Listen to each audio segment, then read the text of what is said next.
যখন রমজান আসে তখন রমজানের প্রত্যেক রাত্রি আল্লাহ তাআলা অসংখ্য অসংখ্য পরিমাণ জাহান্নামীদেরকে জাহান্নাম থেকে মুক্তি দিয়ে জান্নাত দিয়ে দেন।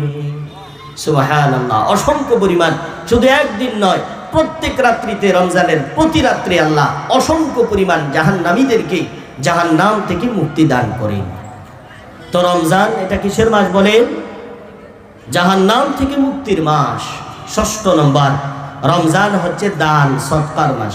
বলেন, রমজান কিসের মাস? দান সৎকার মাস। আল্লাহ রাসূল সাল্লাল্লাহু আলাইহি ওয়াসাল্লাম, বুখারীর হাদিস, কানা রাসূলুল্লাহ সাল্লাল্লাহু আলাইহি ওয়াসাল্লাম আজওয়াদান নাস ওয়া কানা আজওয়াদাহু মা ইয়াকুনু ফি রমাদান হিনা ইয়ালকাহু জিবরাইল। আল্লাহ রাসূল সাল্লাল্লাহু আলাইহি ওয়াসাল্লাম মানুষদের মধ্যে সবচেয়ে বড় দানশীল ছিলেন। যখন রমাদানুল মুবারক আসতো, আল্লাহর রাসূল সমস্ত মানুষের চাইতে বেশি বেশি করে দান করতেন। এমনিতেই রাসূলুল্লাহ সাল্লাল্লাহু আলাইহি ওয়াসাল্লাম দানশীল ছিলেন, সবচেয়ে বেশি দান করতেন। যখন রমজান আসতো তখন দানের মাত্রা আরো বেশি পরিমাণে বাড়ায় দিত। সুবহানাল্লাহ। এজন্য রমজান কিসের মাস বলেন? রমজান দানশীলের মাস। এজন্য আমরা দান করব তো বেশি বেশি বেশি বেশি করে দান করব রমজানে। ৭ নম্বর, রমজান হচ্ছে সওয়াব বেড়ে যাওয়ার মাস। রমজান কি বলেন? সওয়াব বেড়ে যাওয়ার মাস। আগামীকাল রমজান আসতেছে। এখন আজকে যদি আপনি একটা আমল করেন, তাহলে ওই আমলের কারণে সওয়াব আপনাকে একটাই দিবে, কিন্তু রমজানে যদি আপনি আমল করেন, এর সওয়াব আল্লাহ তাআলা দ্বিগুণ ত্রিগুণ বাড়ায়া দিবেন। সুবহানাল্লাহ। এজন্য রমজান সওয়াব কি? বেড়ে যাওয়ার মাস। রমজান কি বলেন? সওয়াব বেড়ে যাওয়ার মাস। রমজান ছাড়া যদি কোনো ব্যক্তি উমরা করে, তাহলে একটা উমরা করলো মানে একটা সওয়াব পাইল। কিন্তু কেউ যদি রমজানে উমরা করে, আল্লাহর রাসূল বললেন, রমজানে যদি কেউ উমরা করে তাহলে তার উমরাটা ফরজের সমতুল্য হয়ে যায়। সুবহানাল্লাহ। এত বড় সওয়াব আল্লাহ তাআলা দান করেছেন। আল্লাহর রাসূল বলেন, قال رسول الله صلى الله عليه وسلم لامرأة من الأنصار। আল্লাহ রাসূল সাল্লাল্লাহু আলাইহি ওয়াসাল্লাম একদিন এক রাস্তা দিয়ে হেঁটে যাচ্ছেন, তো দেখতেছেন সাইয়্যিদুনা আবু হুরায়রা একটা গাছ রোপণ করতেছেন। জিজ্ঞেস করলেন, মাল্লাযী তাগরিসু ইয়া আবা হুরায়রা, হে আবু হুরায়রা, তুমি কি রোপণ করছো?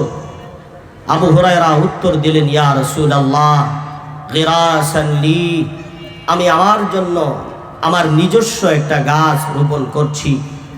আল্লাহ রাসূল সাল্লাল্লাহু আলাইহি ওয়াসাল্লাম বললেন, আলা আদুল্লুকা আলা খাইরিন লাকা মিন হাদা, আমি কি তোমাকে এই গাছের চাইতেও উত্তম একটা গাছ রোপণ করার কথা বলে দিব? আল্লাহর রাসূলের সাহাবী বললেন, বালা ইয়া রাসূলুল্লাহ। আবু হুরায়রা বললেন, আল্লাহর রাসূল, আপনি আমাকে বলে দিন যেই গাছ আমার রোপণকৃত গাছের চাইতেও বেশি উত্তম, গুরুত্বপূর্ণ, ফজিলতপূর্ণ। আল্লাহর রাসূল বললেন, তাহলে তুমি বলো। আপনারাও আমার সাথে সাথে বলেন, সুবহানাল্লাহ, আলহামদুলিল্লাহ, লা ইলাহা ইল্লাল্লাহু, আল্লাহু আকবার। আল্লাহর রাসূল বললেন, আবু হুরায়রা, তুমি যে 4টা বাক্য উচ্চারণ করলা, ইউগরাসু লাকা বিকুল্লি ওয়াহিদাতিন শাজারাতুন ফিল জান্নাহ, প্রত্যেকটা বাক্য উচ্চারণ করার সাথে সাথে আল্লাহ তাআলা জান্নাতে এক একটা করে 4টা গাছ তোমার জন্য লিপিবদ্ধ করে দিয়েছেন। জান্নাতে তুমি 4টা বাক্য পড়েছো, জান্নাতে তোমার জন্য 4 বাক্যের বিনিময়ে 4টা গাছ আল্লাহ তাআলা লাগিয়ে দিয়েছেন। সুবহানাল্লাহ। আল্লাহর রাসূল, তিরমিজি শরীফের হাদিস, আল্লাহর রাসূল বলেন, আমি যখন মেরাজের রজনীতে গিয়েছিলাম, তখন সেখানে সাইয়্যিদুনা ইব্রাহিমের সঙ্গে আমার দেখা হওয়ার ফলে ইব্রাহিম আমাকে বলেছিলেন, আকরি উম্মাতাকা মিন্নি আসসালাম, আল্লাহর রাসূল বলেন, সাইয়্যিদুনা ইব্রাহিম আলাইহিস সালাতু ওয়াস সালামের সঙ্গে যখন আমার দেখা হয়, তখন তিনি আমাকে বলেছিলেন, ও নবী মুহাম্মদ, আমার পক্ষ থেকে তোমার উম্মতকে সালাম পৌঁছায়া দিও।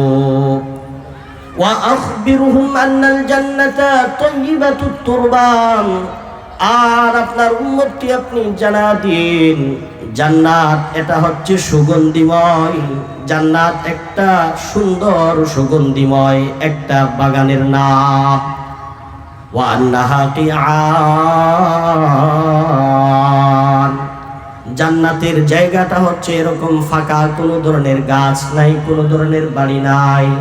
ওয়া আন্না গিরাসাহা, তবে জান্নাতের গাছ হচ্ছে ওই ফাঁকা জায়গাটা যদি তুমি বর্তে চাও, তাহলে তোমার উম্মতকে বলে দিবা তারা যেন পড়ে সুবহানাল্লাহ ওয়ালহামদুলিল্লাহ লা ইলাহা ইল্লাল্লাহু আল্লাহু আকবার।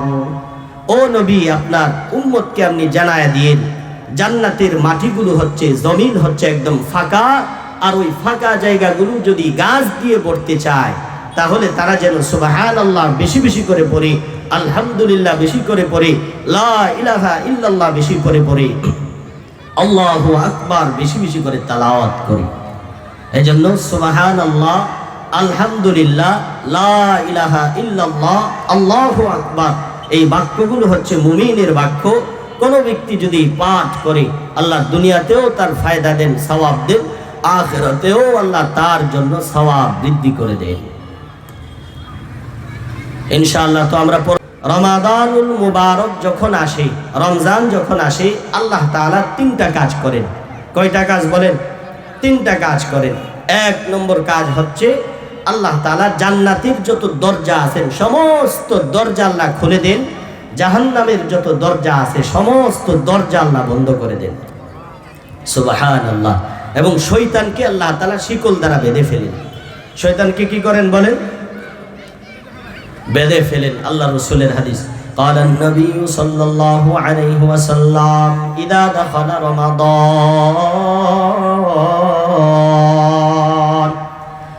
যখন রমজান মাস আসে, আল্লাহ তাআলা ফুতিহাত আবওয়াবুল জান্নাহ, জান্নাতের দরজাগুলো খুলে দেওয়া হয়। ওয়া গুলিকাত আবওয়াবুন নার, জাহান্নামের দরজাগুলো বন্ধ করে দেওয়া হয়। ওয়া সুলসিলাতিশ শায়াতিন, শয়তানকে শিকল দ্বারা বেঁধে ফেলা হয়। এবার আপনি যদি প্রশ্ন করেন, হুজুর রমজান মাসে যদি শয়তানকে বেঁধে ফেলা হয়, তাহলে আমি গুনাহ কেন করি? এর কারণ হচ্ছে 11 মাস আমিও গুনাহ করেছি, আপনিও গুনাহ করেছেন। গুনাহের যে অভ্যাস আছে, আদত আছে, ওই আদত অনুযায়ী মানুষ রমজানে গুনাহ করে, আদত অনুযায়ী গুনাহ করে, অভ্যাস অনুযায়ী গুনাহ করে। 11 মাস গুনাহ করেছে, গুনাহের যে একটা প্রভাব আছে, ওই প্রভাবটা রমজানে মাঝে মধ্যে গুনাহের মধ্যে সে শিকার হয়ে যায়। এরপরে আল্লাহ রাসূল বলেন, কোন ব্যক্তি যদি রাতের বেলা তারাবি পড়লো, দিনের বেলা রোজা রাখলো, তাহলে আল্লাহ তাআলা তার পূর্বের যত গুনাহ আছে সমস্ত গুনাহ মাফ করে দেন।